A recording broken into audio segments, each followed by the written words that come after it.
Assalamualaikum students, welcome to Funds Academy with lecture number 13.7 Baba 13 chapter है ऐं 13 chapter तकरीबन असां मुकमिल कयो आहे पर असां जा प्रॉब्लम्स असां कुझु चेक कंदासीं ठीकु आहे त जेके बि एंट्री टेस्ट में नंढा नंढा प्रॉब्लम अचण जहिड़ा आहिनि हाणे तव्हां पंहिंजो बुक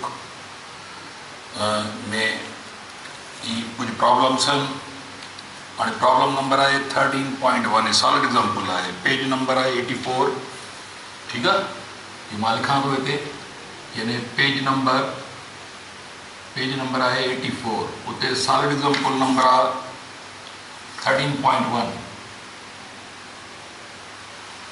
13.1 बाबा सॉलिड एग्जाम्पल आहे अ करंट ऑफ 2.4 एम्पियर्स हाणे डेटा मिलियल आहे दैट इज करंट है 2.4 amperes okay is flowing in a wire एक वायर में current 2.4 ampere how many electrons pass a given point in the wire electron जो तादाद n is equal to number of electrons is equal to number of electrons okay point in a 1 second if charge on electron is 1.6 10 power minus 19 time केतिरो आहे 1 second आहे जेकर electron ते charge 1.6 10 power minus 19 coulomb आहे हाणे इहा data आहे थोरो वरी मां ॾिसो हिते यानी हिकिड़ी तार आहे इन तार जे कंहिं बि पॉइंट मां माना क्रॉस सेक्शनल एरिया जे कंहिं बि पॉइंट मां चए थो त यानी इन में तार में ओवरऑल करंट जेको आहे सो आहे 2.4 एम्पियर आहे ओके हाणे चए थो त ज़ाहिरी आहे माना जेकर चार्ज जेका आहे सा उहा फ्लो थी रही आहे करंट फ्लो थी रही आहे माना इलेक्ट्रॉन्स फ्लो थी रहिया आहिनि इलेक्ट्रॉन ते चार्ज आहे माना चार्ज कैरियर्स फ्लो थी रहिया आहिनि चए थो जेकर हेतिरो करंट आहे त हिकु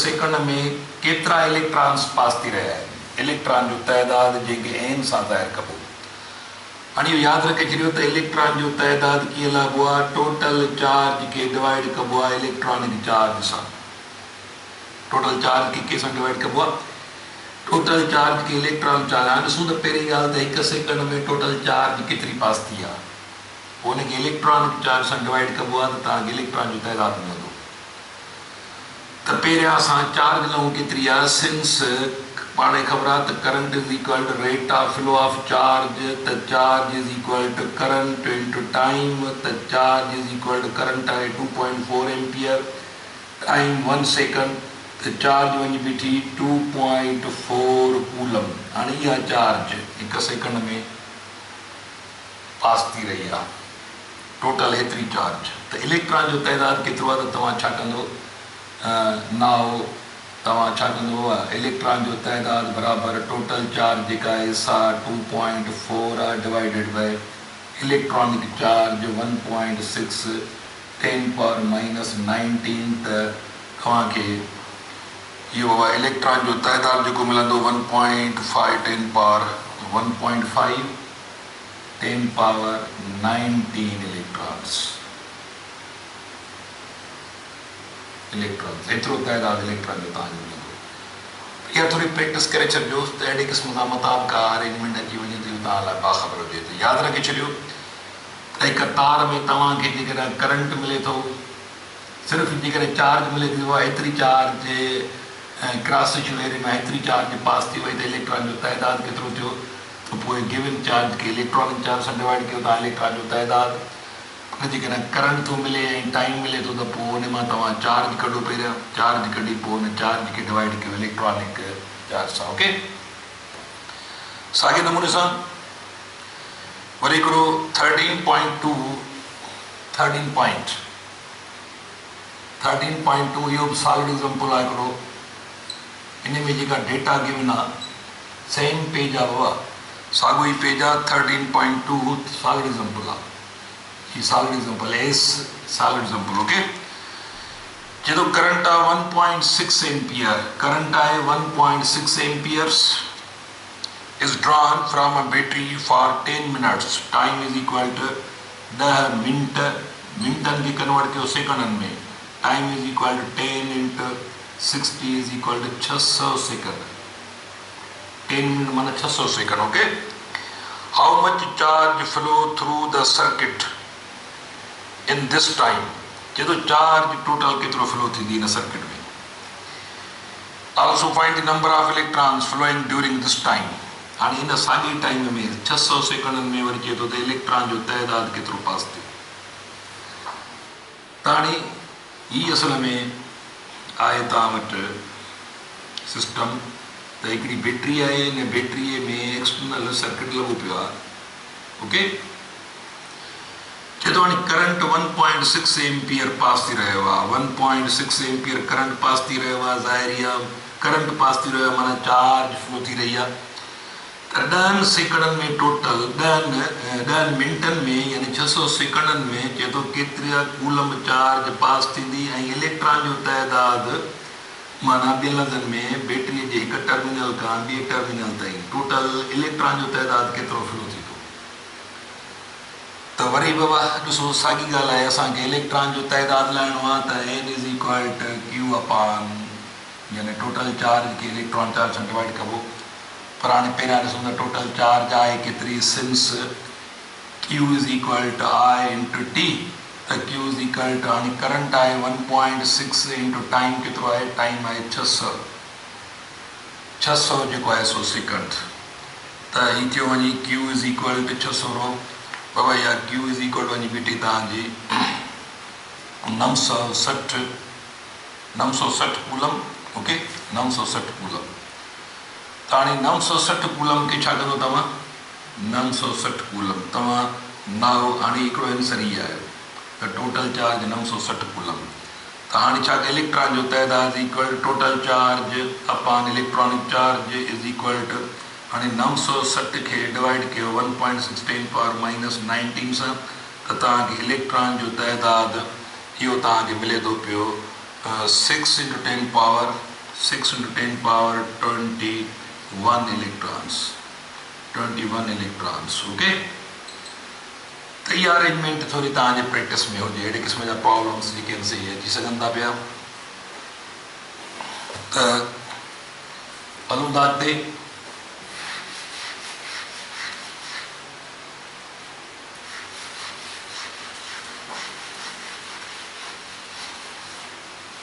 नेक्स्ट दैट इज ॿियो पेज. हलो बाबा ॾिसो हाणे फर्स्ट कयो हिकिड़ो सॉलिड एग्जाम्पल आहे 13.3. 13.3 पेज नंबर आहे 87 पेज आहे. Page 87 solid example number 13.3 solid example आहे. AC solid example. ओके. हाणे इहो ओहम्स लॉ जो प्रॉब्लम आहे. Light bulb has resistance of. हाणे ॾिसो हिकिड़ो लाइट बल्ब आहे. हिकिड़ो लाइट बल्ब आहे.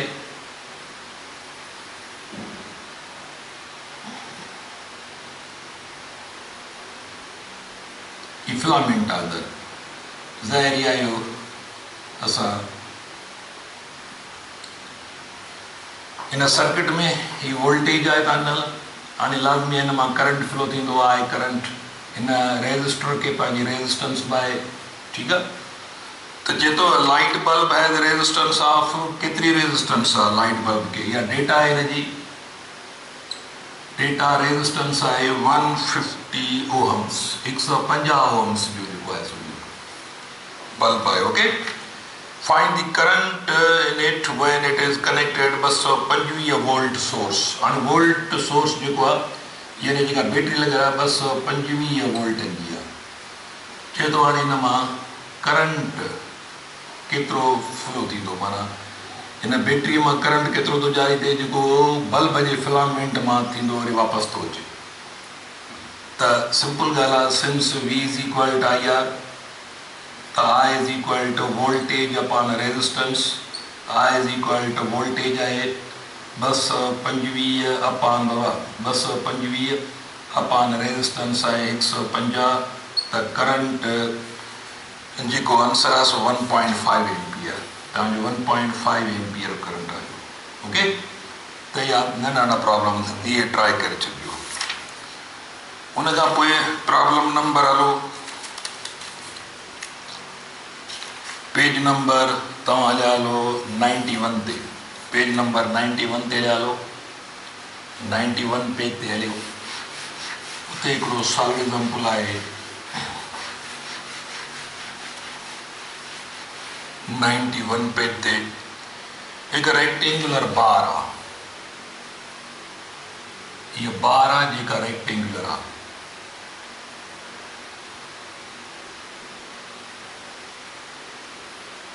माना हाणे हिन रेक्टेंगुलर बार जूं ॿ साइडूं 2 सेंटीमीटर हीअ विड्थ आहे, 2 सेंटीमीटर हिनजी माना एरिया जेका आहे 2 सेंटीमीटर हिकिड़ी साइड आहे, 2 सेंटीमीटर ॿी साइड आहे। ओके, इहो मीटर में वैल्यू थींदो 0.02 मीटर्स, हीअ मीटर में वैल्यू थींदो 0.02 मीटर्स।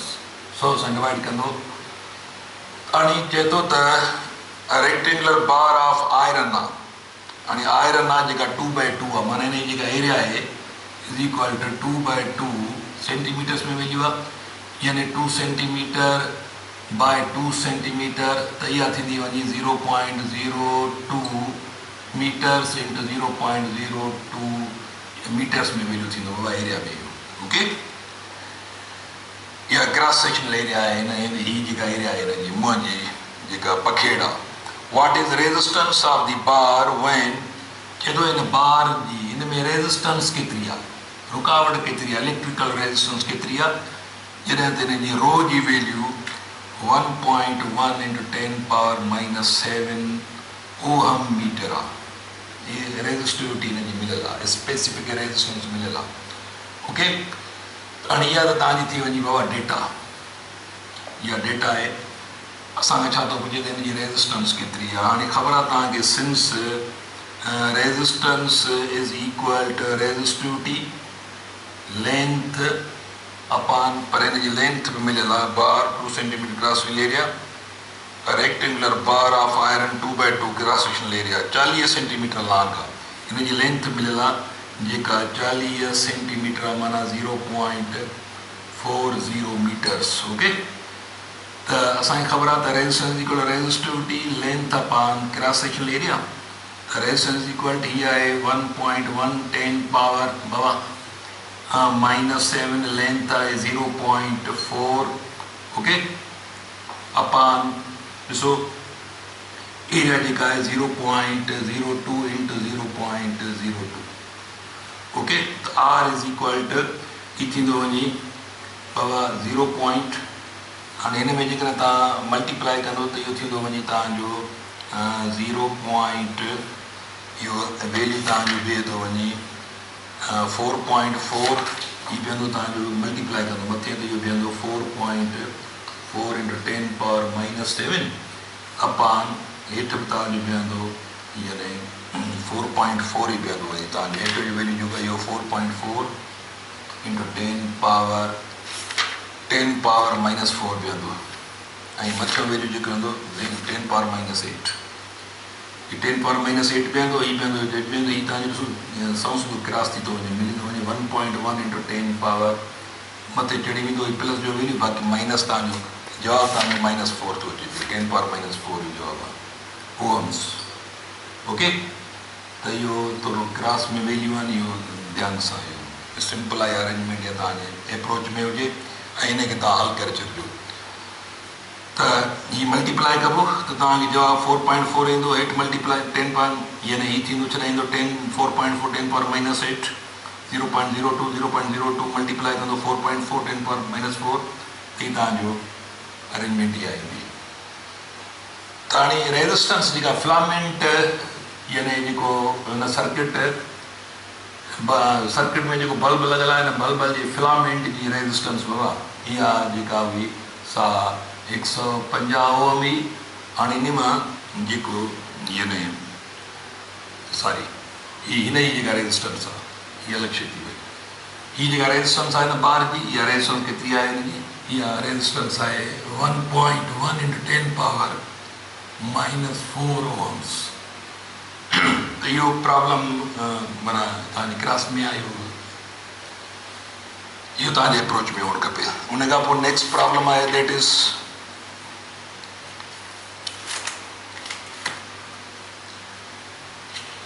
फॉर एग्जाम्पल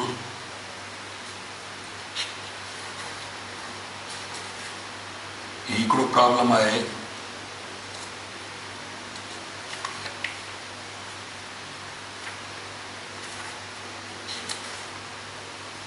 हिकिड़ो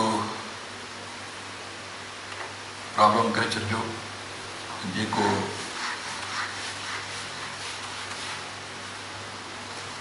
प्रॉब्लम नंबर 13.10 आहे।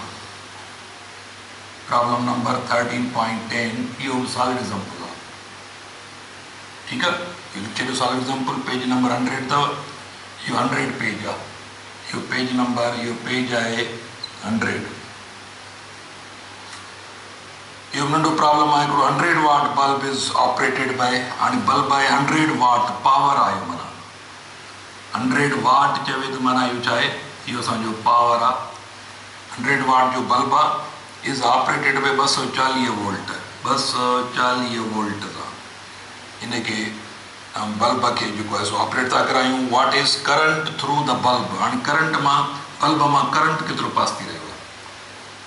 जेकॾहिं फ़र्ज़ु कयो इहो ई असां बल्ब तसवुरु कयूं जेको 100 वाट जो आहे, 100 वाट जो छा मतिलबु आहे, 100 वाट जो मतिलबु आहे त ख़बर आहे तव्हांखे त यानी 100 जेकॾहिं वाट जो मतिलबु आहे त 100 जूल हिकु सेकंड में।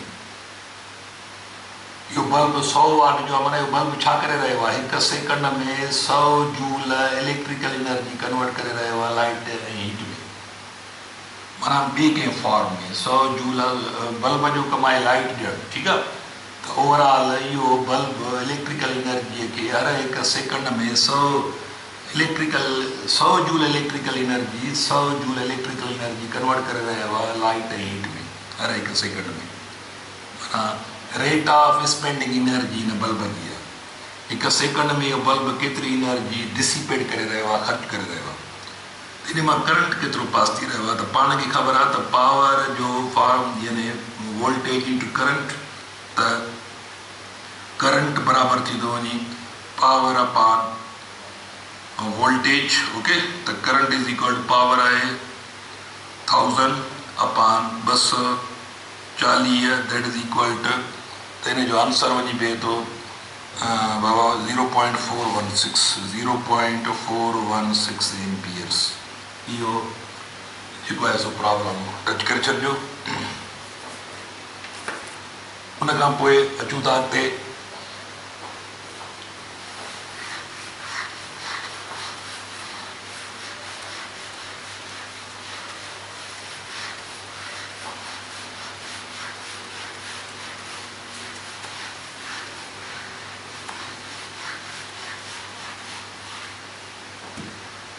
next problem, that is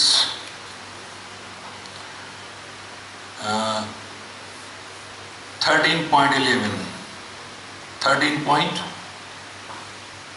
solid example आहे 13.11 an electric kettle। हाणे इलेक्ट्रिक केटल ये जो पावर मिलेगा 1000 वाट्स आहे,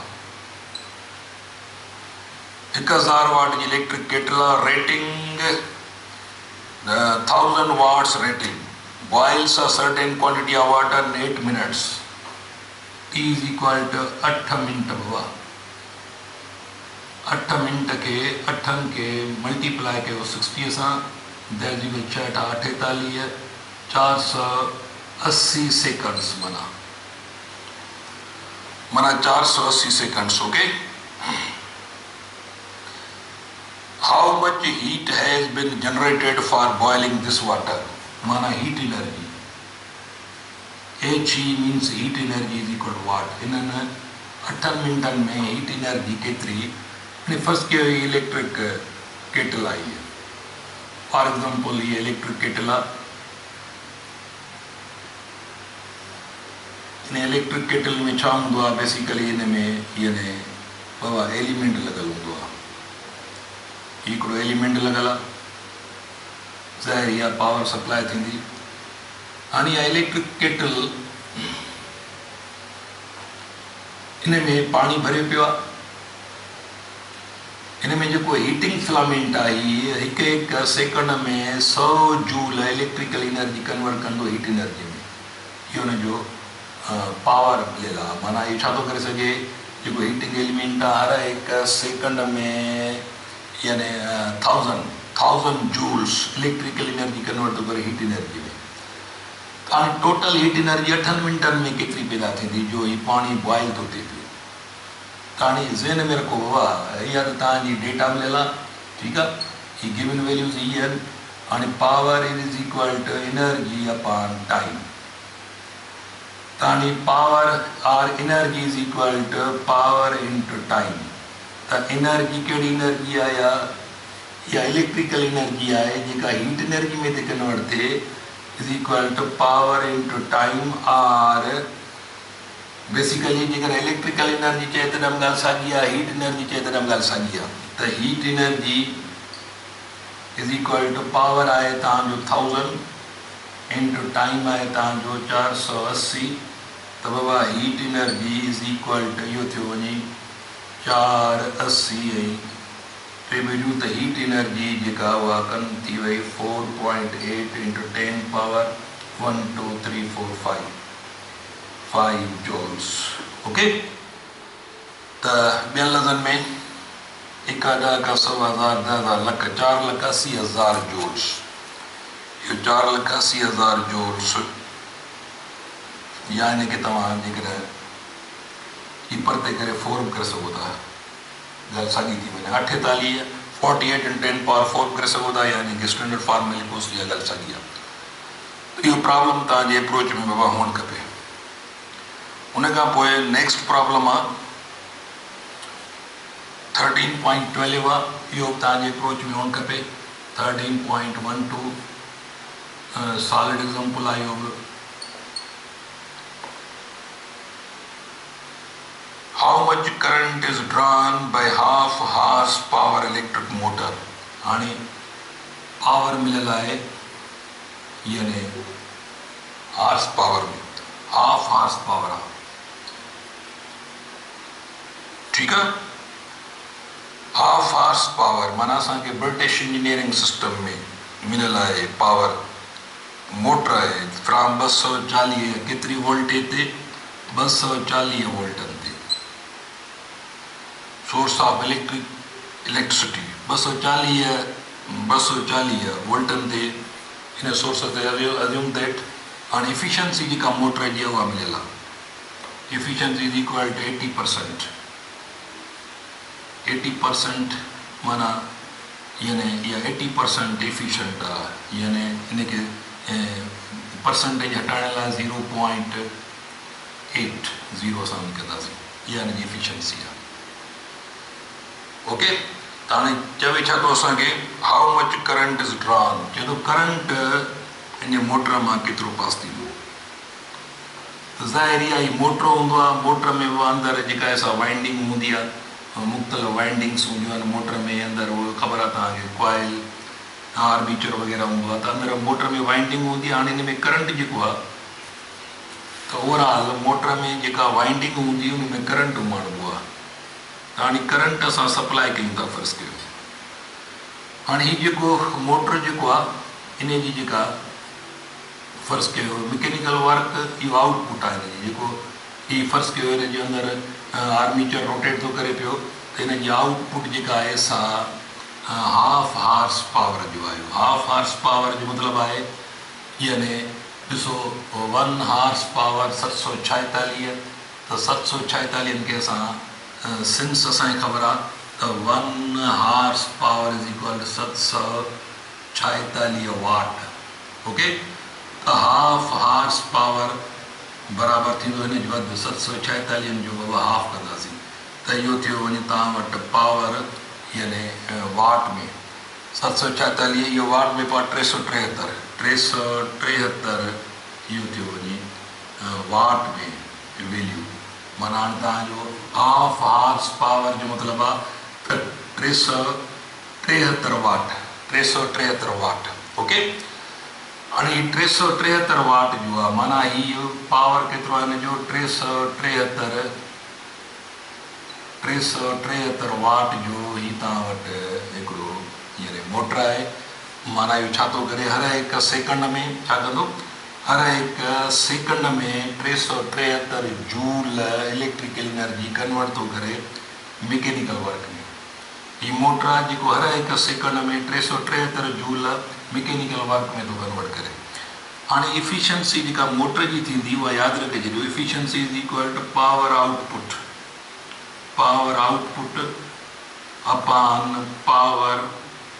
अपॉन पावर इनपुट। हाणे मोटर में जेको तव्हां पावर इनपुट ॾींदो, लाज़मी आहे तारूं जेके अचनि थियूं इन्हनि तारुनि में बाबा छा हूंदो आहे, इहे माना इनपुट असां तव्हां ॾिसो त इलेक्ट्रिकल एनर्जी ज़रिए ॾींदा आहियो। मोटरनि खे तव्हां ॾिसो पंहिंजे घर में प्लग में हणी तव्हां बटण ऑन कंदा आहियो, माना हाणे पावर इनपुट ख़बर आहे तव्हांखे त power is equal to voltage into current. त इनपुट पावर वोल्टेज ऐं करंट जी सूरत में, पर आउटपुट पावर मैकेनिकल पावर जी सूरत में तव्हांखे आउटपुट मिलंदी आहे। त हाणे इफिशियंसी हिनजी आहे बाबा 80% आहे efficient, okay. That is equal to power output आहे हिन जो हाफ हॉर्स पावर माना 373 वाट अपॉन पावर इनपुट जो मतलब है तो voltage into current, okay. That is equal to 373 हिकिड़ो मिनट। इन के साथ हाणे थियो वञी यानी 80% is equal to 373 upon voltage जेका आहे सा आहे 240 वोल्ट इंटू करंट असांखे मालूम करणो आहे, ओके। इंटू एफिशिएंसी हमेशा परसेंटेज में हूंदी आहे, उन करे असां हिनखे छा कंदासीं इंटू 100, छाकाणि एफिशिएंसी परसेंटेज में लहिबी आहे। हाणे इहो 100 हेठि अची वियो त इहो तव्हांजो 100 हेठि डिवाइड थींदो त 0.8 थी वेंदो। That is equal to 373 upon 240 into current. त करंट इज़ इक्वल टू, ही करंट मथे खणिजो 373 अपॉन 240 0.8 वेट खणिजो 0.8। ओवरऑल तव्हां वटि ही जेको करंट जो वैल्यू वञी बीहंदो दैट इज़ 1.95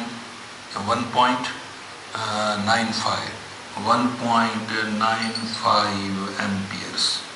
यानी इहा प्रैक्टिस करे छॾिजो, मथां मेड़े यानी पैटर्न जेको प्रॉब्लम तव्हांखे अची वञे इहो तव्हां प्रॉब्लम हल करे छॾिजो। त अहिड़े नमूने सां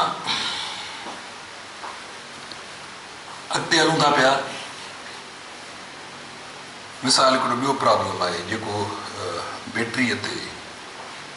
बैटरी सां रिलेटेड प्रॉब्लम आहे हिकिड़ो, त ही हिनखे ध्यान सां चेक करे छॾिजो।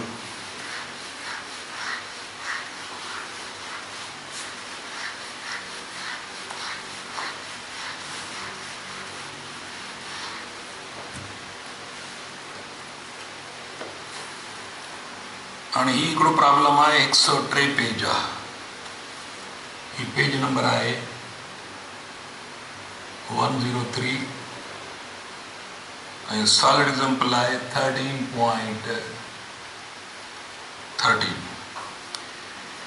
Storage battery whose EMF is, हिकिड़ी बैटरी आहे डेटा जंहिंजी EMF आहे, EMF इज इक्वल टू इहा आहे 12 वोल्ट EMF जी बैटरी आहे and whose internal resistance R is equal to इहा आहे 0.2 ohms is to be charged at a rate of 20 ampere. हाणे हुनखे 20 एम्पियर करंट सां चार्ज करिणो आहे। what applied voltage is required? Applied voltage माना चार्जर जी वोल्टेज, जेका चार्जर वोल्टेज अप्लाई कंदो आहे। त हीअ चार्जिंग बैटरी थींदी। हाणे चार्जर जी वोल्टेज माना यानी ॿिए लफ़्ज़नि में voltage of charger, what applied voltage is required?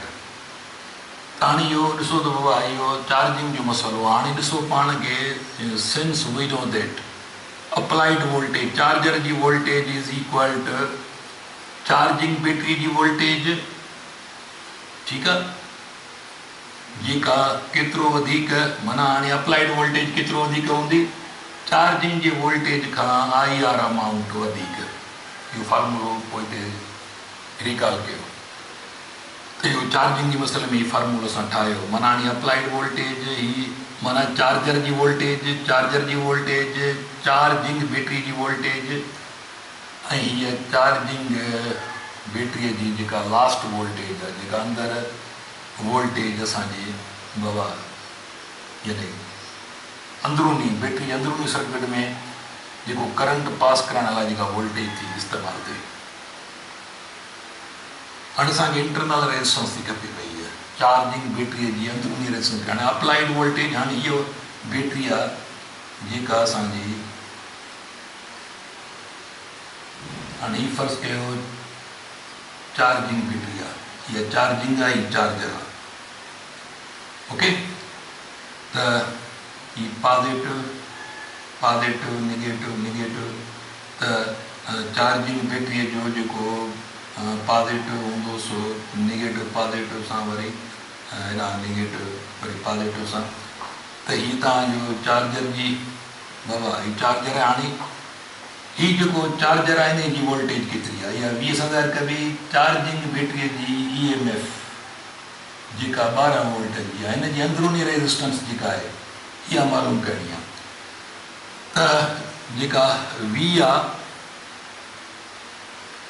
Applied voltage is equal to हाणे उहो 12 वोल्ट आहे प्लस सॉरी अंदरूनी रेजिस्टेंस न उहा त मिलियल आहे पर असांखे अप्लाइड वोल्टेज मालूम करणी आहे applied voltage is equal to I केतिरी आहे आई आहे तव्हां वटि 20 एम्पियर इंटू 0.2 ही थियो इज़ इक्वल टू 12 प्लस ही थियो वरी तव्हांजो 4 applied voltage is equal to 16 volt त तव्हांखे इन बैटरी खे चार्ज करण लाइ 16 वोल्टनि जो तव्हांखे चार्जर खपे जेका 12 वोल्टनि जी बैटरी आहे हाणे हिते जेका ख़ासि ॻाल्हि आहे फ़र्ज़ु कयो जेकॾहिं ॾिसो मूं तव्हांखे ॿुधायो त जेतिरो चार्जिंग बैटरीअ जी रेजिस्टेंस इंटरनल वधीक हूंदी ओतिरो वधीक अप्लाइड वोल्टेज खपंदी आहे छाकाणि जो पोइ करंट अंदरि उमाइण लाइ वधीक वोल्टेज खपे जेतिरी रेजिस्टेंस वधीक हूंदी ओतिरो करंट वधीक खपंदो आहे जेतिरी रुकावट वधीक हूंदी ओतिरो पोइ असांखे पोयां वोल्टेज वधीक खपंदी आहे माना अप्लाइड वोल्टेज वधीक खपंदी